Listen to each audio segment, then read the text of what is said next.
Donc, donc c'est Khadim qui fait une proposition, ça? Ouais, c'est ça, c'est juste une proposition parce que voilà, comme nous le aujourd'hui, on est à la veille des campagnes électorales. Donc, on se doit de mener des activités, ça va nous permettre d'avoir une réussite sur le plan de la massification et aussi, voilà, donc moi personnellement, comme tout un chacun ici, j'ai pensé à un certain nombre d'activités ça peut nous apporter une réussite comme on le veut. Abdoulahad, juste m'expliquer quoi. Donc moi dans un premier temps, de me proposer juste un programme d'abord de visibilité de PASTEF Aura. Aura veut dire Auvergne-Rhône-Alpes. Donc par rapport à ça, je vais expliquer juste pourquoi cette visibilité et comment aussi la mettre en œuvre. Donc une visibilité pour faire connaître PASTEF Auvergne-Rhône-Alpes par les Sénégalais comme nous le et les résidents de la région qui sont intéressés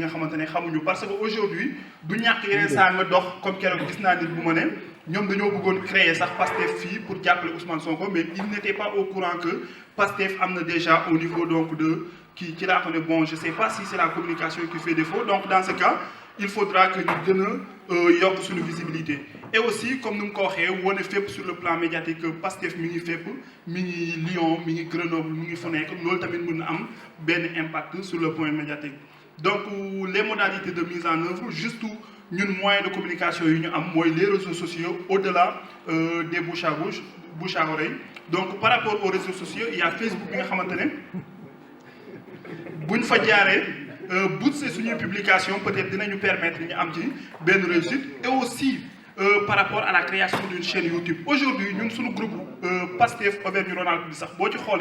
Les gens, chaque jour, nous découvrent une vidéo pour baisse. Mais moi, je fais une vidéo pour baisse, tout le temps, je suis mais aujourd'hui, si je surfe sur le net, peut-être PASTEF Canada, ou PASTEF Fenn, PASTEF France, des barils. Mais nous rarement les def au-delà du Bokna et initiatives qui nous permettent nous aussi nous communiquer dans l'objectif donc de faire connaître Ousmane Sonko. Donc nous avons créé sur une chaîne YouTube, nous avons dougal sur une vidéo et nous avons un contenu bi nga après nous avons proposé pour ci eggé. Par rapport à ça, au-delà de la visibilité, il y a des programmes qui ont des activités qui bopam lay doon. Ndofène comme ni nga ko waxé Blaise di ci délu ci chaque jour meeting bi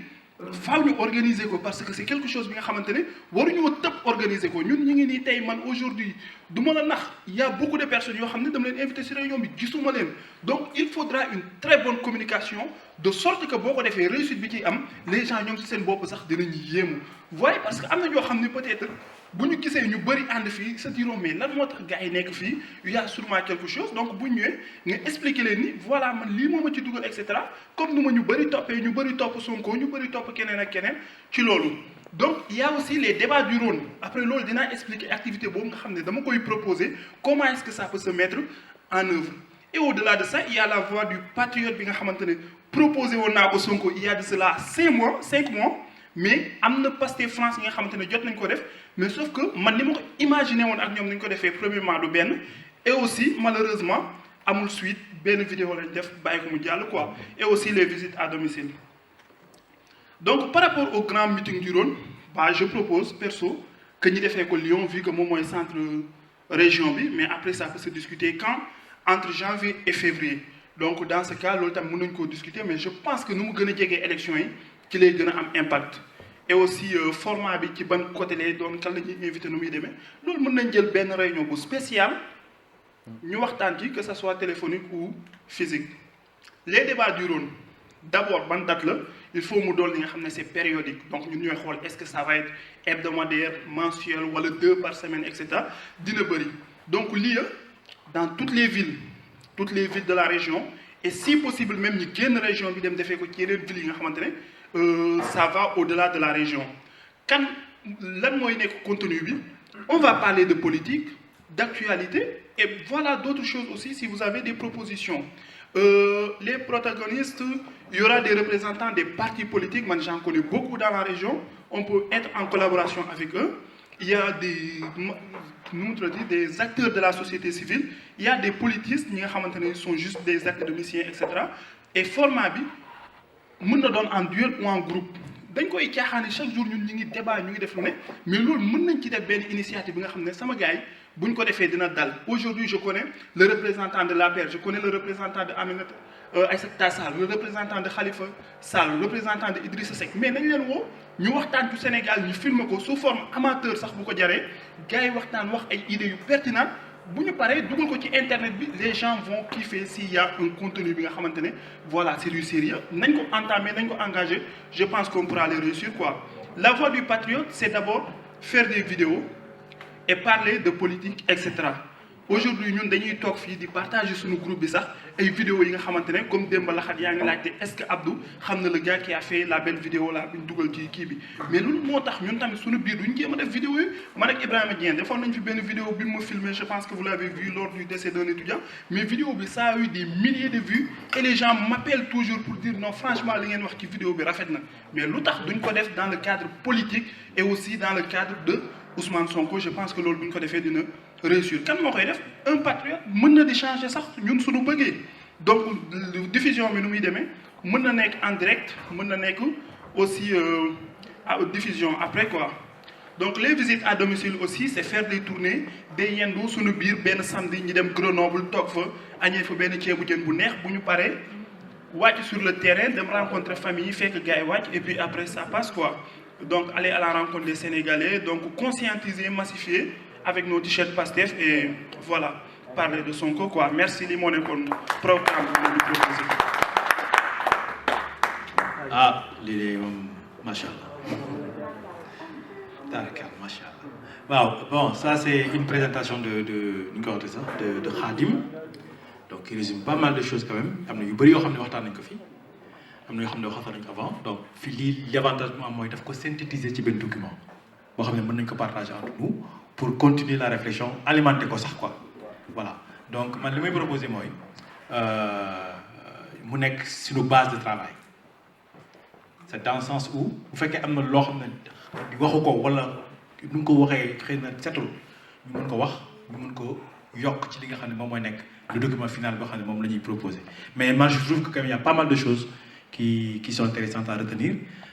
Je dirais même tout à retenir, tout. xëy na am na yoo xam ne war nañ ko parfaire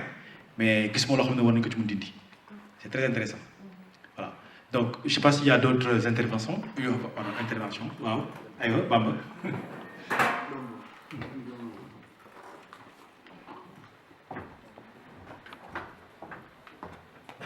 Salaamaaleykum,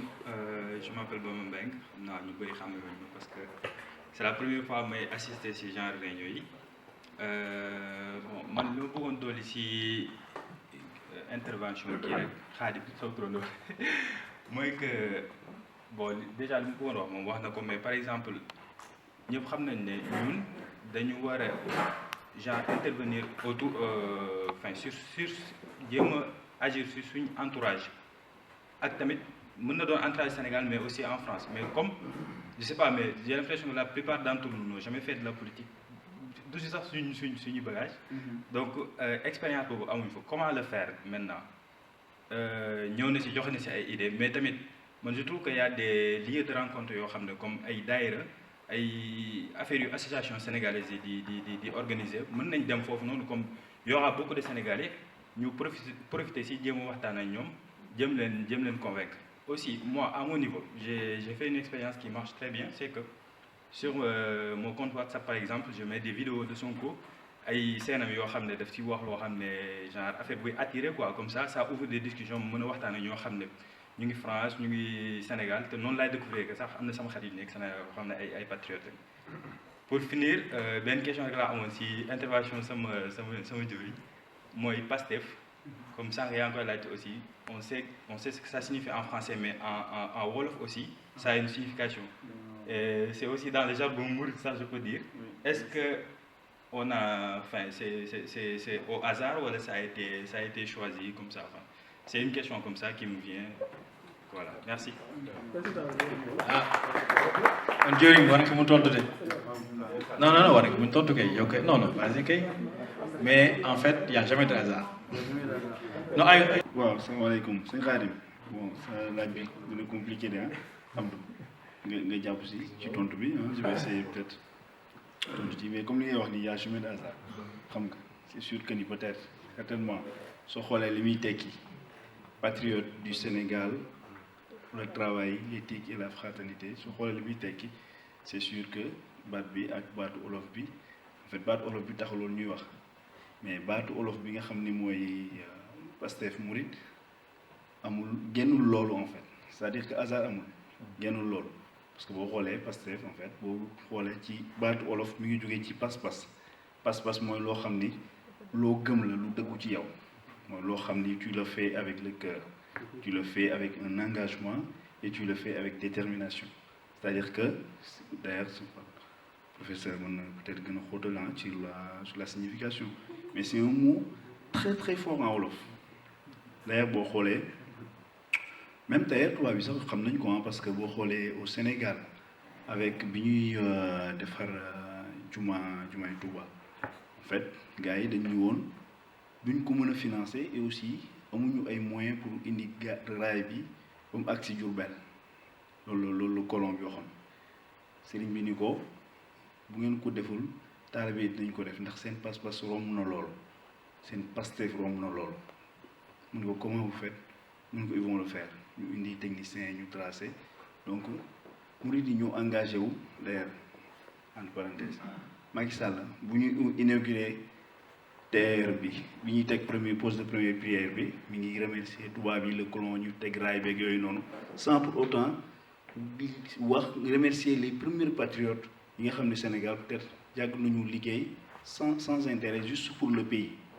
xam nga ils ont fait le chemin de fer ñoo ko defar ak seen loxo gars yi en fait finalement le système de paiement parce que tubaab yi aussi dañu imposé woon ni les gens qui travaillent ici il faut qu'on les paye ils ne peuvent pas travailler comme ça et les mourides ils avaient dit oui ok on va travailler oui on va les payer du coup quand on les payait le soir la nuit ils venaient ramener l'argent ils le donnaient au marabout du ko delloowaat du ko defee le matin le marabout il vient voir le tubaab il lui dit tiens voici xaalis bi pour ñi nga war a fay tey ci ngoon su ngoonee tubaab bi fayaat su guddee gars yi indiwaat ko c'était comme ça bu tubaab bi fayee mu guddee gars yi indiwaat ko du coup même xaalis bi lañ doon fay pendant période ba mu jeex te loolu yëpp noonu il le faisait avec seen pas-pas seen Pastef donc du coup ça ñu résumé loolu rek di wax ni c'est-à-dire que ce combat là je te le disais ce matin ñu ci bari la plupart d'entre nous comme ni ko Ndofène di waxee ñun ñoo ko gën a gëm Ousmane Sonko parce que comme ni ko Blaise waxee il n'est pas plus sénégalais que nous kenn ku nekk ci ñun fii et que ni mu gëmee le développement ni mu gënee ni wa Sénégal dañu war a mettre aspirer wu à être comme tous les peuples du monde noonu la ko ñëpp gëmee noonu la ko gëmee keneen gëm ko suñu moroom gëm ko donc engagement boobu mu ciy def ak fulla boobu mu ciy def ak fayda boobu mu ciy def ak li mu ko jaral daf ñu ko war a jaral kenn ku nekk mu nekk jaamu yàlla ci yow boo gëmee yàlla mu nekk principe de vie ci yow bu fekkee ne koo gëm yàlla mais de toute manière pour faire la transition avec ce qu'on est en train de parler là l'implication de tous moi je pense que les méthodes les techniques tout ça c'est important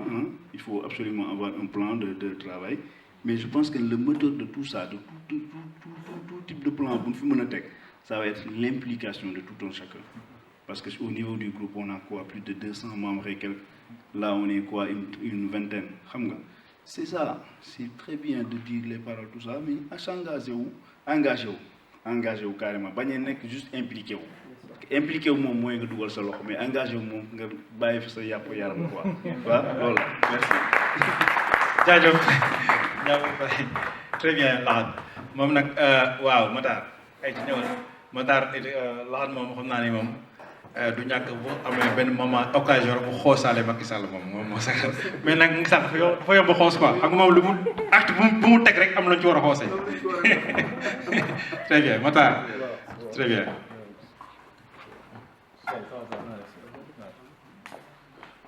Asalaamaaleykum mbooloo mi donc je dis bonsoir à tout le monde voilà donc man li may jëkke mooy nous souhaitons déjà à Ousmane Sonko pour l'élection présidentielle tout le bonheur qui s'y est bon su yàlla tuddee ni mooy nekk président je pense que voilà la voie est déjà tracée quoi donc pour parler des actions en perspective par exemple bon comme on sait que Par exemple, au Sénégal, pour gagner des élections, donc un seul parti, peut-être c'est difficile. Donc ce que j'ai demandé, ce que je voulais demander, c'est que quelle coalition PASTEF envisage déjà, avec quel parti plutôt PASTEF envisage de faire une coalition éventuelle. Bon, je pose cette question parce que déjà l'élection présidentielle est toute proche, donc il ne reste que 2 mois. Donc pour les actions à mener, comme l'Union aussi, nous étant de la diaspora, peut-être au Sénégal, nous inciter déjà. Bon, nous ici, mais ça ne suffit pas. Je dirais même ici, au niveau de la diaspora, nous aussi, on a des actions avec les éventuels partis coalisés pour faire des actions de sensibiliser les lignes. Parce que je dirais que nos adversaires, pour ne pas dire notre adversaire principal, nous sommes ici, nous sommes quoi. Donc pour nous aussi, on a quoi. Dans cette dynamique-là. Voilà. Donc c'était vraiment la principale question. Parce que je suis venu aussi avec un peu de retard, quoi. Mais je pense que bon, l'essentiel a été dit, quoi. Voilà, je vous remercie. Merci Matar. Matar dafa contribuer mais aussi dafa poser des questions. Question boo xam ne xëy na war nañ ci mën a tontu bu ñu amee tontoom. Waaw, donc il apparaît la question de la coalition, des coalitions. Alors, aujourd'hui, bon, c'était l'interprétation de Abdou. Aujourd'hui, je pense qu'on n'a pas de réponse à cette question. Parce que justement, le parti est en train de construire non seulement son programme, mais aussi sa stratégie. La coalition, c'est une question de stratégie. Donc, stratégie, je pense que c'est un peu compliqué de pouvoir dévoiler la stratégie de manière publique comme ça. Mais, comme tu dis, je pense que c'est tout à fait vrai. Ça va être très compliqué d'aller tout seul aux élections. Au deuxième tour, je pense qu'il y aura peut-être des coalitions. Ce ne sont même pas des coalitions, c'est des gens qui vont peut-être, à un moment donné, se dire, parmi les personnes, les 2 qui sont en lice, celle qu'on peut soutenir, c'est telle ou telle personne. Mais avant le premier tour, comme on va dire, c'est une question de stratégie, et les stratégies, en fait, sont en train d'être mises en place. Mais ce que le parti... Comment? On va gagner au premier tour, Inch'Allah. Mais c'est sur quoi le parti insiste. C'est de dire qu'on ne fera pas des coalitions pour faire des coalitions. On fait des coalitions avec des gens avec qui on partage des valeurs. On fera des coalitions avec des gens qui sont, entre guillemets, propres. Propre, c'est un peu galvaudé. Donc, le contenu qui te sied. Mais propre, moi, on peut deviner. C'est pour dire qu'on ne fera pas n'importe quoi pour juste gagner. C'est le discours d'Ousmane et c'est le discours aussi du parti. Donc, c'est une réponse, c'est une demi-réponse, mais on est à 3 mois. Donc, je pense que ça peut être pour le moment satisfaisant. Sauf s'il y a des gens peut-être qui peuvent en dire un peu plus. Hein. Mais ça m'étonnerait parce que même Ousmane Sonko, c'est ce discours qu'il tient. Voilà, très bien. Nous sommes dans mon entourage, il dit Sonko. Donc, Sonko m'a convaincre, on va dire. Sur ça, je dirais que ce qui nous manque, les porte-à-porte. C'est-à-dire porte-à-porte, il faut que nous coïdons. Parce que dans les côtés, dans les élections américaines ou dans d'autres pays comme ça, les gens, ils font des porte-à-porte. Bientôt, il y aura le programme de Sonko. Il y a son livre Vision. On peut utiliser ça comme des arguments. Si je commence avec le milieu que je maîtrise, dem ci résidence étudiant yi feugue étudiant yi tégal len le programme de Sonko, tégal len sa vision, tégal len son livre. On fait ça pour les familles sénégalaises et aussi ça, je pense qu'il faut qu'on le reproduise aussi au niveau national, c'est-à-dire au niveau du Sénégal. Parce que beaucoup les jeunes ils sont sensibilisés, mais bon demain aussi dans les pays, dans les coins les plus reculés, même dans Dakar je dirais, ils ne sont pas très connectés. D'habitude ils votent. Beaucoup les jeunes ils mun nañ nekk di wax rek dans les réseaux sociaux et tout ça mais élection yi bu jotee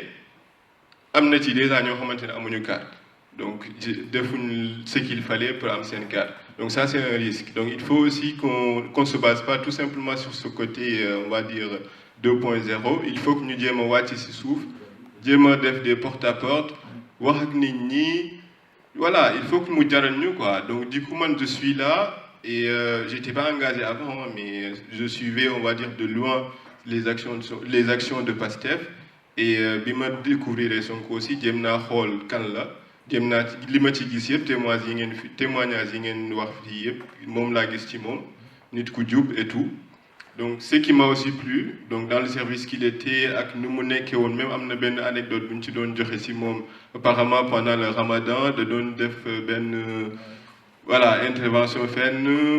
ñu jox ko benn tàndarma rek mu bañ ko parce que pour moom mën na nekk guerre quoi. Donc yooyu noonu y a pas des gens comme ça ou bien y a pas beaucoup de gens comme ça dans nos sociétés actuelles. Donc moo tax am na jub bu mu àndal te am na fu mu bëgg a yóbbu Sénégal. te man je me dis que nit ki boo gisee ci moom loo xamante ne yaakaar nga ne kii mun na yóbbu Sénégal fi nga yaakaar wala mun na on va dire indi dignité Sénégal bi ñu soxla ci moom dama gis da nga ko war a jàppale da nga war a engagé wu da nga war a dem da nga war a joxe sa temps aussi pour moom. Donc on est là pour ça, on est là aussi pour rejoindre le train en marche. Le train il est déjà en marche, mais voilà on est là aussi pour indi si suñu touche aussi. def ci lu ñu mën parce que ñun ñëpp Sénégal la ñuy defal quoi donc Sénégal moo ñu yor tamit donc voilà c'est ce que j'avais à dire et merci beaucoup. Jërëjëf Faye très bien alors est-ce qu'il y a d'autres interventions waaw Ibrahima ay ca waay ñëwagul Pastef non juste xam nga réunion en fait c'était quelque part un des objectifs justement boo xoolee on a fait une réunion ouverte loo xam ne on n'invite pas que les gars de Pastef donc ça veut dire que potentiellement on voudrait recevoir des gens qui ne sont pas de Pastef qui puissent écouter les discours qui puissent peut-être douter et que ñun si suñu bopp suñuy discours qu'on puisse les convaincre donc je pense que y a assez d'éléments pour être convaincu voilà. Bonsoir à toutes et à tous ngeen baal ma nag parce que du suma habitude ñu naan ma jëlal parole may soog a jël parole d'habitude man may jël initiative ñëw jëlal suma bopp parole du caagi ni tey dama ragal wala y a quelque chose qui m'empêche de le faire c'est juste que je suis représentant d'étudiants et j'aimerais pas que ma présence ici ma présence à titre personnel di am lu muy yàq ci association yi nga xam ni dañ ma fa fal. Donc, pour être clair, j'aimerais pas que ça soit une récupération politique. Parce que je suis l'actuel vice-président du collectif des étudiants stagiaires sénégalais de Lyon. Et en même temps, je suis le secrétaire général de la Fédération des étudiants stagiaires sénégalais de France. Donc, muy ñaari postes yoo xam ni c'est des postes de haute responsabilité. Lépp loo xam ni dama koy def à titre personnel waruñ ko jël di ko relier à ces associations-là mu leen di nuire wala di leen indil affaire yoo xam ni demain mun na leen créer ay problèmes donc loolu laa bëggoon éclaircir avant may def suma intervention. Donc dites-vous que j'interviens à titre personnel en tant que Ibrahima Dieng, simple étudiant à l'université Jean Moulin Lyon 3 et pas Ibrahima Dieng comme SG de la FSF alors vice-président du CCL. Avant bon laata mooy suuxandi ci damay remercier mon ami mon frère Khadim qui m'a invité parce que Khadim man ak moom bon du tey du démb c'est un ami de longue date on s'est croisé à la fac à l'université Gaston Berger de Saint-Louis te mën naa ne genre affaire yi nii moo tax ñu xamante parce que la première fois qu'on s'est croisé ñun ñoo bokkoon fac et tout mais bi ñu njëkk tase je me rappelle bien c'était dans le cadre du paiement des bourses mu am ci engagement présenter sa liste ñun tam ñu présenter une liste xaw fa jàppante et tout donc non bulooy jotul daal parce que jot nañ waxtaan quand même jot nañ waxtaan bulooy jotul daal donc de là ñu noué une amitié bu sincère dem bokk groupe TD bokk lépp ñuy xam nga ba 2014 yàlla dogal ma ñëw fii nii et que 2017 2018 mu ñëw rejoindre ma ñu continuer amitié boobu noonu donc Khadim nii su ma invité damay am engagement damay am cawarte pour ñëw répondre à son invitation di remercier également suma grand Chérif Diédhiou moom grand bu baax la également yàgguñu xamante mais wan na may qualité yoo xam ni nit ku la ko wan nga ko mën a jàpp Et pour finir remerciement yi sunu grand Abdou Sonko laay terminé parce que personnellement xaw ma ko xam bu yàgg xaw ma ko bu baax a baax tam mais action yi ñu jot a seq intervention yi mu jot a def ci ndaje yi ma jot a dem war na ma que ni nit ku am qualité yu baax lu quoi parce que élection législative yi jàll gis naa sa taxawaay bien vrai que nekk moon ci benn parti on était apolitique mais gis naa taxawaay bi ñu ci am donc ñii ñëwati grand Blaise def benn témoignage bu rafet ci yow Ndofène le je crois ak grand Chérif Dié ñu ñëw def ay intervention def ay témoignages yu pertinents ci yow donc je dirais que nit ku baax nga nit ku jar a remercier nga nit ku jar a jàpp nga pour parler de votre candidat parce que votre candidat lay wax muy Sonko suivre ma ko nag du ma leen fenn suivre ma ko carrément mais jot nañ ma wax ay bagages ci moom et que bagages yooyu bañ ma am nañu ma jot a vérifier muy dëggu bi parce que c'est un gars boo xam ni boo ko dégloo mu wax si je dis suivre mu ko bu baax ça veut pas dire que intéressé ma ci dara li muy def si je dis ça c'est faux parce que jot naa seetaan benn ñaari discours am donc c'est un gars véridique boo xam ni buy wax tu sens que li muy wax nii ci xolam la koy tibbee tu sens que li muy wax nii daf ko maîtriser parce que comme vous avez eu à le souligner tous c'est un ancien inspecteur des impôts et domaines donc domaine boobu noonu maîtriser na ko bu ciy wax da ngay xam ni kii il sait li muy wax quoi man nag suma inquiétude mooy dañoo ñëw 2014 bon dañoo nekk étudiant ba 2014 am problème yu xewoon et avant 2014 Abdoulaye Wade dañuy parce que on a eu notre bac en 2011 donc bañ demee fac on était sous le régime du PDS am grève yu bëri yoo xam ne dañ ko jotoon def am li ñu doon xeex ba loolu mën naa ni sax looloo tax 2000 élections yi ñun ñëpp ñu baabatiku votel Macky Sall parce que dañoo amoon benn yaakaar bi ñu wekkoon ci moom parce que dañoo jàppoon ni bés bu faloo li ñu doon jooy muy boursier ak orientation yooyu noonu yëpp dina ko régler ñu ñëw mu falu ñu gis ne situation dafa empiré wu parce que ba mu faloo ba ñëw ba 2014 gis nañ grève yu gën a métti apparemment suñu génération ab ci régime Macky Sall lañ ko dund donc ñu déception boobu rëy boobu noonu ñu am tey jii nii dafa tax ñu bëri si ñun dañu xaw a démarqué wu de la politique sénégalaise faut pas ñu voiler wu la face dafa tax ñun ñu bëri ñu décalé wu parce qu'on s'était dit que kii nii bañ koy fal on avait benn espoir bu mag a mag ci moom ñu fal ko quelques années après on s'est rendu compte qu'il nous a vraiment déçus et que amatuñu référence en fait dans le milieu politique Sonko ñëw nekk porte-étendard boobu noonu du ma ne dama koy tàgg nag de bu leen ko jàppee tàgg mais c'est juste que rek dama koy waxal loo xam ni gis naa ko ci moom mu nekk porte-étendard boobu noonu bëgg restaurer une nouvelle politique sénégalaise un nouveau type de sénégalais je dirais comme waa Y'en a marre ni ñu koy waxee donc jeunesse bi toppaat ko amaat benn di dundaat yaakaar Sonko ñëw wane benn politique bu véridique un discours véridique waaye parce que corruption dootul am lii nii dootul am leneen dootul am man su ma inquiétude mooy que politique dafa am règle yoo xam ni moo ko lal Khadim tu ne me laisseras pas mentir ba ñuy def suñu cours Sciences Po en première année Ibrahima Silla amoon na habitude du ñu wax la politique et le mensonge vont de pair di nga ma doo ma bàyyi may fenn je parle sous ton contrôle donc wax ñu que ni wax na ko sudul noonu dafa bokk ci politique et que Sonko ma gis dans son discours que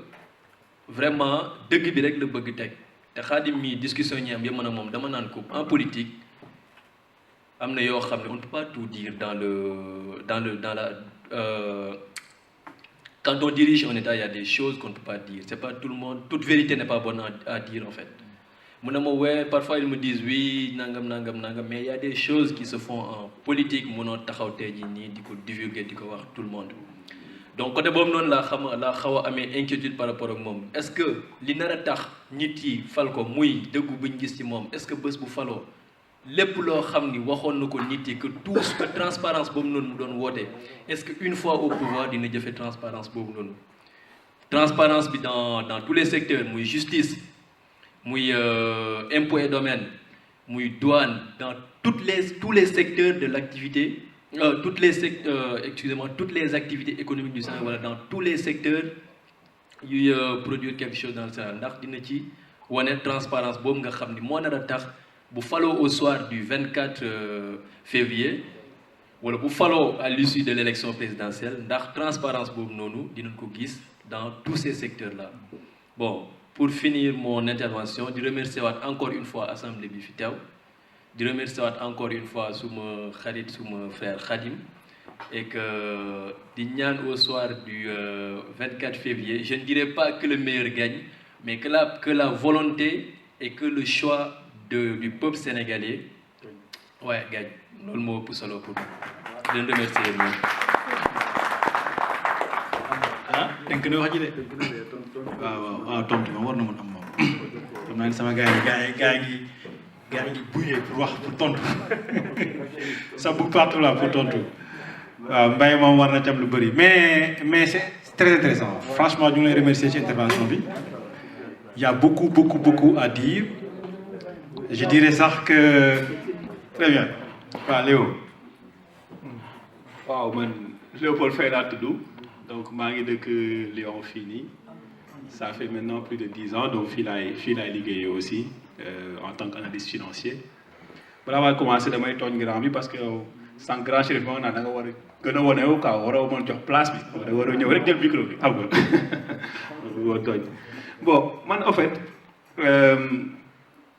nañ ne daanaka su ma toog ma ne man lan moo motivé pour ma ñëw dugg ci Pastef wala commencé dugg ci Pastef bi ma xoolee discours bi ma xoolee intervention Ousmane Sonko yàgg naa ko suivre comme beaucoup bàyyi ko xel mais dama gis ne comme ni ko grand Chérif waxee daa mel ni comme daa am lu muy yee suñu ñëpp nekkul finalement moom mooy wax waaye day waxal ñun ñëpp daal affaire yoo xamante ne dañ ko am mu nekk ay déception mu nekk ay affaire yoo xamante ne xëy na dañoo mujj sax démissionné moom moo ngi koy yeewaat ci ñun te loolu dama j'ai trouvé que c'était vraiment extraordinaire parce que Sénégal man amatuma woon dëggantaan espoir boobu en plus venant d'un jeune donc je me suis dit voilà peut-être bon naa jël sama yeneen moyen moo nekk di mën a intervenir di mën a def li ma mën a def ak sama waa kër ak sama waa entourage investir fii investir fa mais mos ba koon xalaatee mu ñëwaat ci politique donc noonu ci laa ne finalement Pastef c'est pas une question de personnification man tey su Sonko nekkoon président mu jékki-jékki jalgati du ma ko mere parce que les promesses n'engagent que ceux qui y croient comme ni ñu koy waxee du ma ko mere dama naan man lan laa def en tant que citoyen parce que sitam bi bi ma duggee si blog bi plutôt li ma njëkk attiré mooy écriteau bi nekk sur la gauche xamatu jàpfatuma phrase exactement mais il parle du fait que Sénégal soxlawul Messi soxlawul benn sauveur lan la soxla masse critique la soxla donc ñun suñu travail bi yëpp c'est d'éveiller cette masse critique comme moom ni mu def mobiliser ñun ñëpp ñu commencé nekkaat beneen masse critique soo ma nee dafa def meeting ñu jékki-jékki son comment dire effectif di doubler parce que il arrive à éveiller cette masse critique sauf que nag soxna si am nga wax nga sànq lu am solo moo nekk diaspora bi am na solo waaye élection bi ça se gagne au Sénégal donc toute la question mooy comment faire ñun pour mën a influencer loolu man dama jàpp ne benn proposition rek laay def après ma jox grand mu wax mooy ñun ñëpp am na fu ñu jóge nañu ci ay gox man mii Parcelles Assainies laa jóge unité 10 Kër Modou Lo on a joué au foot ensemble su ma xamee ne cellule am na parcelle on doit tout un chacun rentrer en contact ak ñi nekk Parcelles Assainies ñi nekk Guédiawaye ñi nekk Guinguinéo bu dee ñun mënuñu déplacer wu wala teg ay congé wala dem comme ni ko Sonko demandé ñu mën a dem témoigner devant ñi nga xamante ne ñoo ñu xam mais ñu def ay genre vidéo pourquoi pas faire des vidéos yoo xam ne dañ koy projeté jour meeting bi au niveau de notre localité ñu xam ne doomu gox bii nii moom mooy expliquer et aussi il faut qu'on joue vraiment sur le fait que suñu poids en tant que diaspora c'est un poids qui est important et on sera écouté man daal loolu laa bëggoon proposer et merci beaucoup. Merci Léo. Abdelaziz. asalaamaaleykum waaw xam naa damay nuyuwaat suñu mbokk mi ñu représenté suñu mbokk étudiants yi ak stagiaires France yi intervention bi nga def c'était pertinent très pertinente même donc li may commencer rek mooy ñun ñëpp fii yaakaar naa ne nous sommes pas dans le secret de Dieu du dëgg personne ne sait de quoi demain sera fait du dëgg nekkuñu aussi ci biir xelu Sonko nekkuñu aussi ci biir xolu Sonko xam nga fii ku ci nekk li nekk si biir xol yaa gën a xam à part yàlla bi na sànq lu ñuy demee mooy rafet njort dégg nga dama koy wax ci wolof nag comme que ñun suñuy paradigme pour ñu mën a gën a diggante en fait parce que man dama jàpp ne pour ñun lu ñuy xalaat pour ñu mën a gën a jàll il faut ñu koy làkk ci lu ñu nàmp ci la ñuy gën a mën a diggante en fait parce que làkk bu ñu mën a làkk bu nekkul suñu làkk dafa may limite en fait dégg nga parce que dafa may barrière quoi culturelle jarul sax ñu nekk fii di ci disserter quoi man dama jàpp ne Sonko bu ñu ko fale mu nekk njiitu Sénégal nekkul moom muy téye ci loxo dégg nga fonctionnaire bu nekk ne la da ngay jubal wala mu yor yatam nekk sa ginnaaw dégg nga affaire bi dafay nekk comme benn genre nan laa koy tuddee sax exemple dafay nekk comme benn genre ruisseau benn genre dex bu nga xamante ne dafa am benn yoon bu naturel bu muy topp ñun jusque là boo xolaatee ba ci biir ñun Afrique lan moo ñu gën a sonal mooy mën nañ am ay peuples yu nga xamante ne dañuy am ay vertu dañuy demee benn genre xam nga gëm dëkk bi dégg nga am yitte ci lu jëmale kanam ci dëkk bi mais souvent dañuy am ay njiit yu nga xamante ne ñoom seen xalaat ak seen xol lépp guerre moo koy lal seen jëf yëpp guerre moo koy lal ko bu ñu amee benn njiit bu mel ni Ousmane Sonko mu nekk ci kaw di jubal ministre yu ko wër xam ne kii kat du nitu caaxaan mbir mi day ñëw naturellement mbir mi dafay ñëw naturellement li may waxee nii nag peut-être que mën nañ ko wax ne c'est trop simpliste xam nga que dafa yomb mais jàpp naa ne exemple bi amoon Ghana ah avec le président comment il s'appelle encore Jerry Rawlings bu mu ñëwee au pouvoir dégg nga dafa ñëw au pouvoir ñëw indi beneen façon doxalin biir Ghana te xam nañ ne Ghana avant Jerry Rawlings c'était l'un des pays les plus corrompus d'Afrique dégg nga parce que ba fa Kwame Nkrumah jógee bala foofu la yàqu en fait dégg nga ñu doon dund aussi benn néocolonialisme sur tous les plans ba nga xamante ne anglais yi dañ ko doon appliqué foofu comme relation bi ñu am ak France moom la relation boobu la Ghana amoon ak Angleterre mais Jerry Rawlings bu mu ñëwee pour te dire ces membres de la famille ñoom lañ njëkk yat bi ñoom lañ njëkk a daal ba ñu xamee ni kii du nitu caaxaan Ghanéens yi dégg nga ils ont commencé dégg nga yeewu ba xam ne li amoon mënatul am même sax ñi nekkoon ay njublang sax dañoo commencé di jubal gis nga Ousmane Sonko du Messi comme ni ñu ko waxee comme ñi ma jiitu ni ñu ko waxee du Messi nekkul moom mooy changer mbir yi mais ñun ñooy changer mbir yi dafay nekk comme benn genre almet rek bu nga xamante ne moom mooy taal matt bi dégg nga noonu lay mel quoi pour man sama xalaatu bopp li may tontu nii nag man ça m'engage personnellement. bu dee nag dafa am ay mbir yu nga xamante ne xaw naa ko élaguer peut-être que mën nga ma ko fàttali ma wax ci sama xalaat quoi peut-être que aussi samay exemple aussi c'est pas assez pertinent je sais pas dégg nga mais jàpp naa ne Ousmane Sonko nekkul Ousmane Sonko moom mooy soppi mbir yi moom personnellement parce que Ousmane Sonko boo ko xoolee moom li muy xalaat personnellement moom nekkul sax nit ko patrimonialiser parti politique en tant que tel Pastef ñëpp la boo xoolee ba ci biir Pastef dafa am benn particularité comparé aux autres partis parce que boo demee siège u PDS bi nekk ci VDN bi même siège yi fa nekk Wade lañ ci bind pour te dire que ça appartient à la famille Wade dégg mais Pastef duñ doxee noonu Pastef c'est le nous qui prime sur le jeu ñun waaw ñun askan wi avant moom te le président Sonko aussi mooy comme li ma wax rek nekkuñ ci xolam nekkuñ ci xelam mais quand même dañuy faral di wax ne xulil xaq wala kaana murran da nga wax dëgg rek dégg nga même sax bu dee dañ lay kii lu mu ñu woon ñun lañ mën a gis mais nous ne sommes pas dans le secret de Dieu dégg nga te xam nañ ne aussi li muy wax à 100% lépp mënul nekk parole d'évangile xam nga dégg nga wala Coran li nga xamante ne du dañ parce que il n'est pas infaillible Ousmane Sonko dafay juum nekkul nit ku mat Sénégal il faut ñu bañ a tomber aussi ci piège boobu te aussi le développement du Sénégal ne se fera pas dégg nga avec un coup de baguette magique non lu wolof di wax ndar xëyul sotti sunu maam yi loolu lañ doon wax dañ doon xool ndar comparé ko ak le reste du Sénégal ne ndar xëyul sotti parce que bâtiment yi fa nekk dañ ko tabax ci ñaar téeméeri at comparé ak seen dëkk kaw yi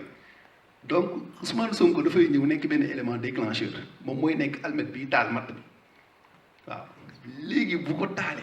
ñii ñëw dañuy jëlaat ay mat rek di ci teg safara si di gën a boy noonu lay demee Ousmane Sonko day ñëw pour quelques mandats après am yeneen Ousmane Sonko yu ñëw dégg nga Ousmane Sonko mënul soppi Sénégal ci 5 ans wala ci 7 ans il faut aussi ñu am ci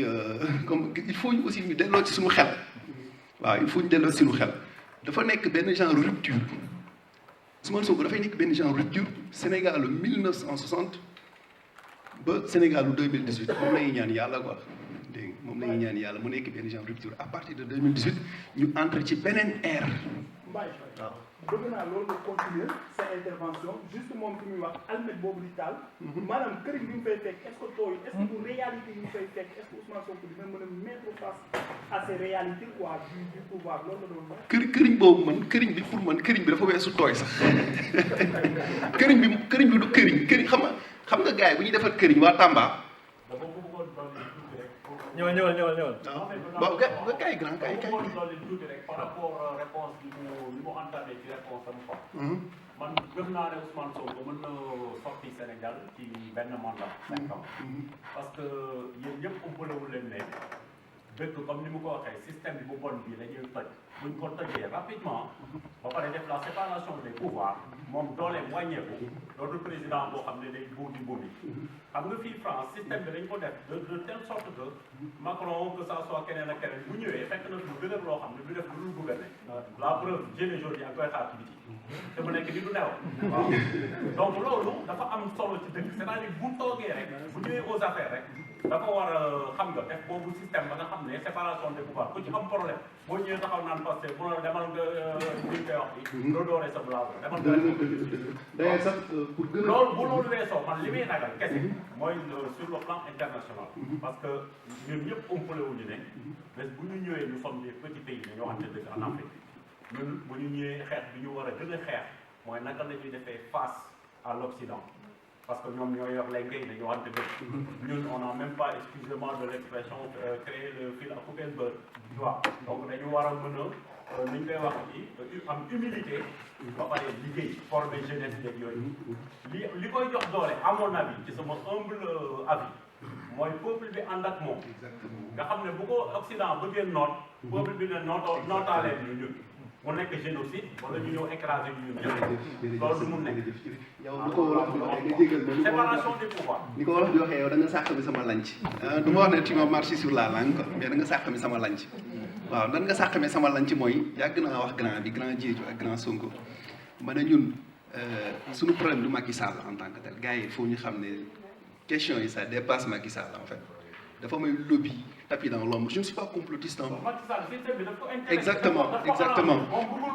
c'est ça man je ne suis pas complotiste je ne suis pas complotiste exactement ok damay dëggal li ngay wax gis nga du ma complotiste mais affaire bi dafa dépassé Macky Sall parce que en relation internationale dañuy jàngal ne souvent dans le monde du 20e siècle firme internationale yi ñoo gën a puissant état yi xam nga y a les organisations internationales ah y a les états ba début révolution industrielle états yi ils étaient plus forts mais bañ duggee ci ère globalisation mondialisation firme internationale yi dañoo dem ba ëpp doole même organisation internationale yi ëpp doole aussi état yi boo jëlee benn firme bu mel ni que Coca-Cola par exemple budget Coca-Cola moo ëpp par exemple budget wu état yi nekk Afrique de l'Ouest yëpp boo ko dajalee xam nga loolu dafa grave donc ñooñu ils peuvent faire et défaire des régimes dégg nga. loolu ngay wax excuse-moi mi ngi ñëw sax France chaque Attali mi ko doon. c'est ça Attali oui voilà si si. dañ dem ba nga xam ne exactement marché ci boppam. exactement ñoom ñooy sax joxe doon yi. ñoom ñooy jox les. dëgg la waaw mais nag ci nation yu mel nii dañu am doole ba nga xam ne. loo fi nar a teg rek. dëgg la institution bi verrouillé dëgg la wala ko verrouillé def la voilà dëgg la dëgg la man j'aime bien l'exemple de comment dirais-je du président Maduro dégg nga gis nga Venezuela américain yi waa CIA bu ñu fa bëggee dugg infiltré leen population bi ñooy génn ci biti ñëw taxaw ne gars yi duñ jàll dañuy jël benn opposant instrumentaliser ko pour mën a am benn genre mainmise ci contrat pétrolier yi dégg nga ak ci contrat gaz yi mais population bi ñooy génn ñëw opposé wu def ay manifestations tey Sonko bu ñëwoon au pouvoir ne dafay réviser contrat yi ñu am ak France ah waa renégocier wala sax réviser ak contrat pétrolier yi population bu dee dañ koy teg ay pression bu boobaa 2 millions de Sénégalais buñ génne ah def benn coup de com xam nga monde bi ñëpp gis ne y a 2 millions de Sénégalais qui sont dans la rue ah xam nga pour montrer leur solidarité avec leur président loolu noonu ci boppam dafay tax gars yi di dellu ginnaaw parce que on ne peut pas dominer tout un peuple tout le temps dégg nga on ne peut pas dominer tout un peuple tout le temps comme ni ko président Lamine Gueye aussi di waxee on n'arrête pas la mer avec ses bras te population moo raw océan dégg nga la vraie souveraineté c'est la souveraineté populaire c'est pas les institutions en tant que telles dégg nga man jàpp naa ne daal Ousmane Sonko dina soppi Sénégal mais ni muy soppee Sénégal dafay nekk benn genre xam nga day nekk benn genre élément déclencheur en fait ko defee affaire yi day xam nga mooy loolu quoi man nag sama rafet njort lay demee te li may tontu aussi ça n'engage que man waxuma ne moom. élément merci élément de réponse la rek mais aussi.